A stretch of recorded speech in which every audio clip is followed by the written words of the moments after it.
네. 이번 시간에는 가등기를 앞에 집행을 하면서 잠깐 봤지만 가등기 문제가 의외로 많이 부딪히고 그래서 이 가등기와 관련된 문제를 좀 심도 있게 종합 정리한다고 생각하면 되겠어요. 앞에서 좀 시간에 쫓겨서 조금 아쉬운 게 자꾸 남아서 이 가등기의 경우의 수에 따라 집행 방법을 정리해서 효율적으로 대처할 수 있도록 이렇게 보려고 합니다. 우선 가등기 실물 먼저 이해할 필요가 있어요. 지난번에 가등기 할 때 가등기에 대해서 이걸 설명을 드렸지만 조금 더 깊이 있게 말씀드릴게요. 제일 대표적인 가등기는 이제 소유권 이전 청구권 가등기. 원인은 매매 예약, 증여 예약일 수도 있어요. 다시 한번 보면 제일 전형적인 가등기는 청구권 보전 가등기다. 청구권 보전 가등기. 요 청구권에 따라 이렇게 소유권 이전 등기 청구권일 수도 있고 전세권 설정 등기 청구권일 수도 있고 근저당 설정 등기 청구권일 수도 있어. 중요한 건 여튼 청구권 보전 가등기다.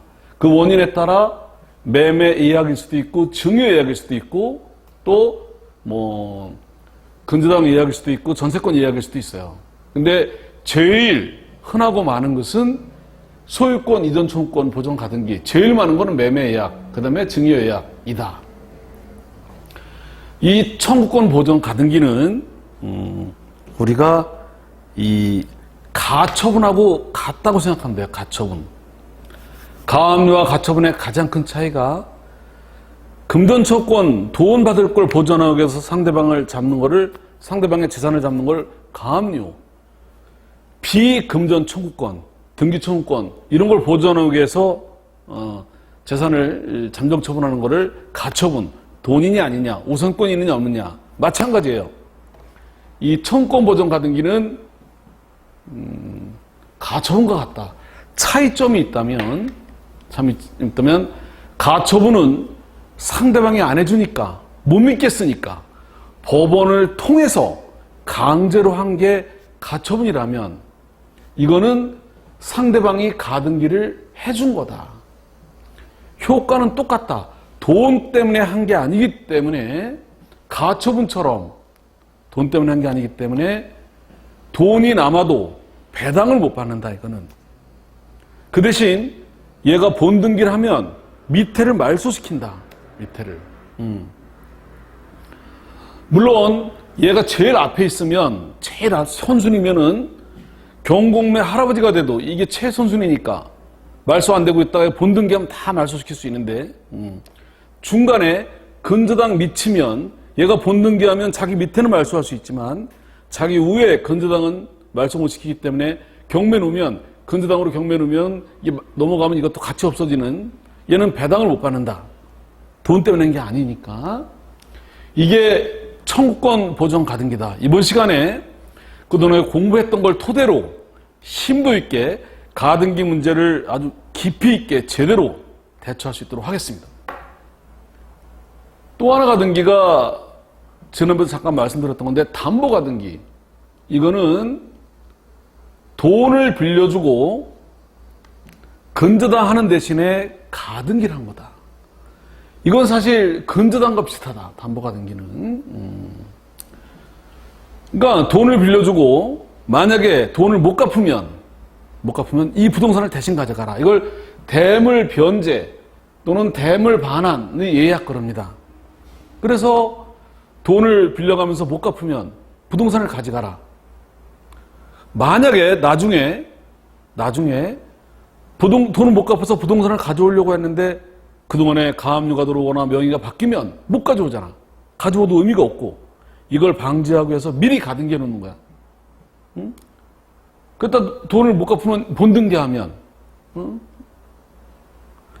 그러면 돈을 빌려주면서 근저당을 하는 것보다 가등기라는 게 왜 유리했느냐.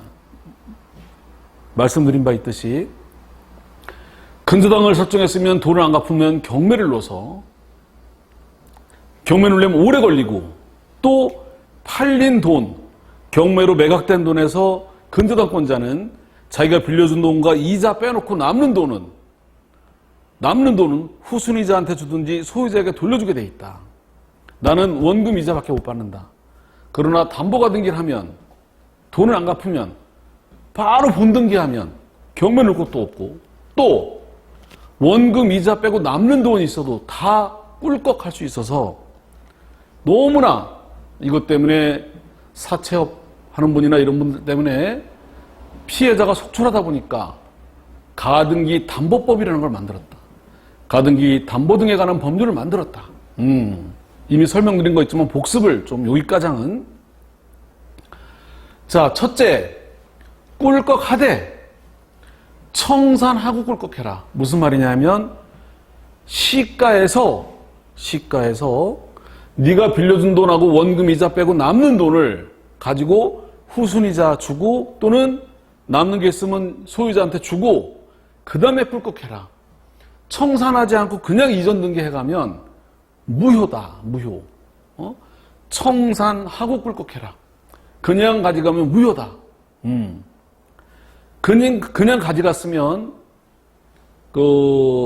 뺏긴 사람은 빌려준 돈, 이 청산 절차를 마칠 때까지는 빌려준 돈하고 이자를 갖고 소유권을 찾아올 수도 있고, 아니면 나머지 청산금을 달라고 요구할 수도 있다. 그리고 두 번째, 배당 요구 종기까지 담보가등기라고 신고하면 근저당처럼 담보니까 우선권을 받는다. 근저당과 다른 점은, 근저당은 경매 전에 근저당권자는 신고를 안 해도 당연 배당권자인데, 담보가등기권자는 담보가등기라고 등기했어도 그냥 어떻든 신고를 해야만 배당받는 거로 가등기 담보법에 돼 있다. 마지막으로 가등기 담보권자도 근저당처럼 바로 경매를 놓을 수도 있다. 가등기 상태에서. 정리하면 가등기는 두 가지다. 청구권 보전 가등기, 제일 대표적인 게 매매 예약으로 소유권 이전 청구권 보전 가등기는 가처분과 권리 분석이 같다. 가처분처럼 밑을 죽일 수 있고 돈이 남아도 배당을 못 받고. 담보가등기는 근저당과 비슷하다. 근저당. 그래서 경매를 넣을 수 있는 건 똑같다. 이거나 이거. 그런데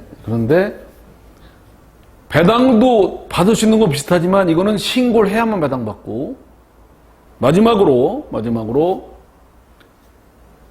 꿀꺽할 수도 있다. 근데 청산 절차를 거치고 꿀꺽해야 된다.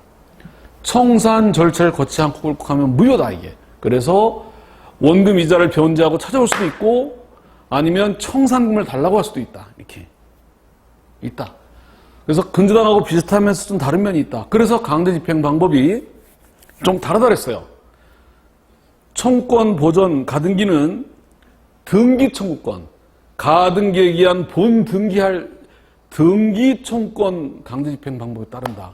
그래서 우리가 처음에 공부했듯이 등기 청구권 압류할 때 했듯이 압류, 보관인선임 및 등기행명령, 추심명령, 추심해소를 거쳐서 추심 판결로 강제로 등기한 다음에 경매를 놓게끔. 담보가등기는 이게 만약에 근저당하고만 똑같다면, 근저당과 똑같다면 담보가등기를 상대로 어떻게 되냐면 압류 및 추심, 압류 및 전부하면 되는데, 담보가등기는 근저당과 다르다. 왜?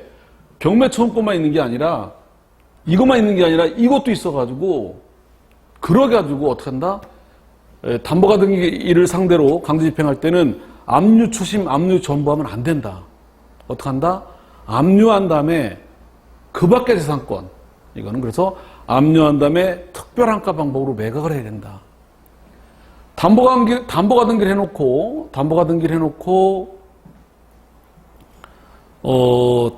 이 압류 특별한가 배당이 아닌 추심명령이나 전부명령 해버리면 이상한 결과가 초래된다.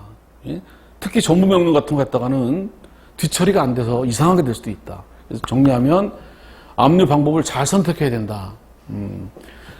근저당권도 근저당권 채권을 압류 추심, 압류 전보한 다음에 근저당 이전 등기 안 하고 경매를 넣을 수가 있어요.